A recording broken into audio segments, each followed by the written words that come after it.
accueillons des personnes avec un handicap psychique et mental. Au sein d'appartements adaptés, on a 33 personnes, 32 très exactement, avec un studio d'essai. C'est l'occasion d'un suivi personnalisé des personnes sur leur lieu d'habitation, pour coller au plus près de leurs attentes, de leurs besoins et de leurs envies de vie.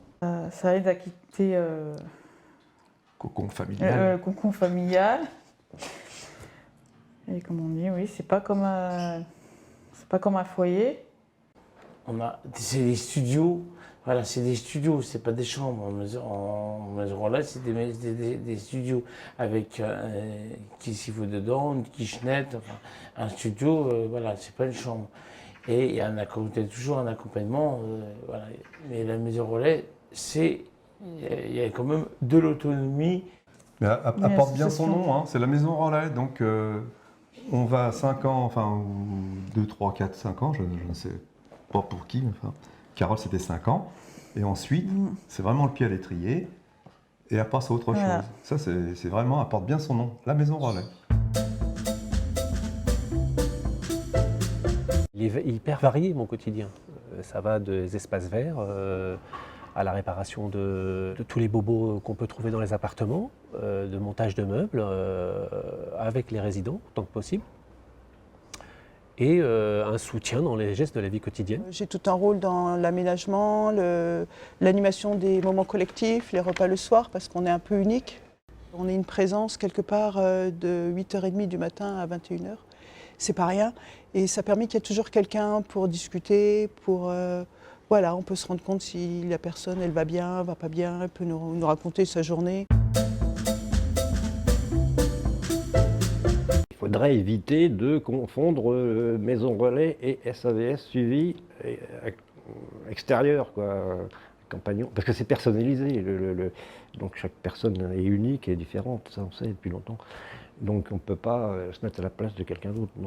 Et quand vous êtes suivi extérieur, vous avez un logement. Cet accompagnement au domicile est élaboré, est mis en place avec l'éducateur référent lors de l'élaboration du projet personnalisé de la personne où on évalue les besoins qu'elle peut avoir. Donc l'équipe d'éducateurs intervient auprès des personnes accompagnées, que ce soit à la maison relais ou que ce soit sur l'extérieur, dans la gestion, dans l'organisation du domicile.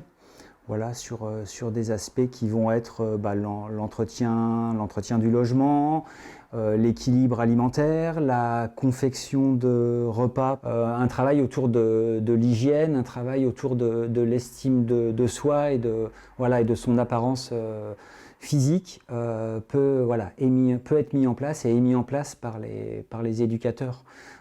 Et par le maître et la maîtresse de maison de la maison relais. La maison relais, ce sont des résidents, des gens qui résident là, et c'est une vie en commun, une vie commune, il y a des repas en commun.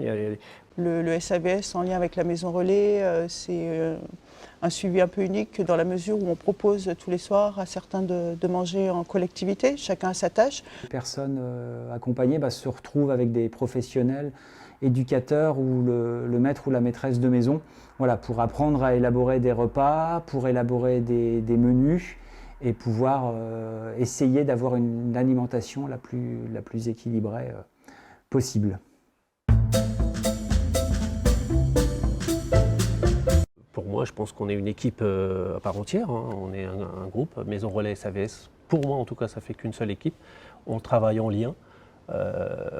Lorsqu'on détecte un problème, on peut en parler avec son référent. On n'est pas obligé, si ça va mal ou s'il y a quelque chose, d'attendre le rendez-vous de la semaine prochaine. On peut descendre directement au SAVS, rencontrer des éducateurs. Ça délie des problèmes peut-être plus rapidement, ça dédramatise des petites choses du quotidien qui ne sont pas si graves que ça.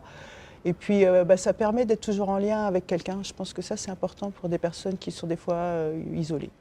Du coup ça recrée quand même une ambiance, quelque chose qui est d'après moi unique, une expérience unique pour les personnes comme pour nous d'ailleurs.